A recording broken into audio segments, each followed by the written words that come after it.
आप सभी को नमस्कार। ब्राह्मण शिरोमणि के इस एपिसोड में आज हम आपको उस महान ब्राह्मण योद्धा की कथा बता रहे हैं जिसने अपनी बुद्धि, पराक्रम और साहस के बल पर इतिहास में अमिट छाप छोड़ी। सम्राट हेमचंद्र विक्रमादित्य, जिन्हें इतिहास में हेमू के नाम से भी जाना जाता है। राजस्थान के अलवर जिले के मछेरी गांव में एक ब्राह्मण परिवार में जन्मे हेमू के पिता राय पूर्णदास पुरोहिताई का कार्य करते थे। लेकिन उस समय मुगलों द्वारा ब्राह्मणों को परेशान किए जाने के कारण परिवार को रेवाड़ी में आकर व्यापार करना पड़ा।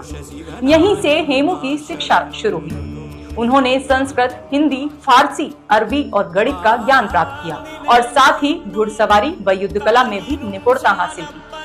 1556 में जब मुगल बादशाह हुमायूं की मृत्यु हुई और अकबर अभी नाबालिग था, तब हेमू ने इसे भारत को विदेशी शासन से मुक्त कराने का अवसर समझा। वे अपनी विशाल सेना के साथ दिल्ली की ओर बढ़े और तुगलकाबाद के युद्ध में मुगल सेना को पराजित कर दिल्ली पर अधिकार प्राप्त कर लिया। दिल्ली के पुराने किले में वैदिक रीति से उनका राज्याभिषेक हुआ और उन्होंने प्राचीन भारतीय सम्राटों की परंपरा को पुनर्जीवित करते हुए विक्रमादित्य की उपाधि धारण की। लगभग 300 वर्षों बाद दिल्ली के सिंहासन पर किसी हिंदू सम्राट का राज्य स्थापित हुआ था। यह केवल एक विजय नहीं थी, बल्कि भारतीय आत्मसम्मान की पुनर्स्थापना थी। लेकिन इतिहास ने एक दुखद मोड़ लिया।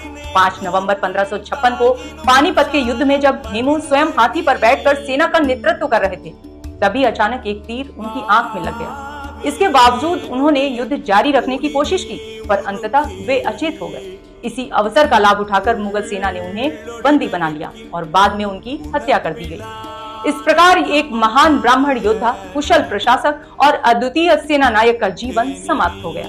लेकिन उनका साहस और स्वाभिमान आज भी इतिहास में चमकता है। सम्राट हेमचंद्र विक्रमादित्य हमें यह याद दिलाते हैं कि ब्राह्मण केवल ज्ञान और तप के प्रतीक ही नहीं रहे, बल्कि जब समय आया तो उन्होंने रणभूमि में भी अद्वितीय वीरता और नेतृत्व का परिचय दिया। हेमू की कहानी केवल इतिहास नहीं है, यह गौरव, स्वाभिमान और ब्राह्मण परंपरा की महानता की प्रेरक गाथा है।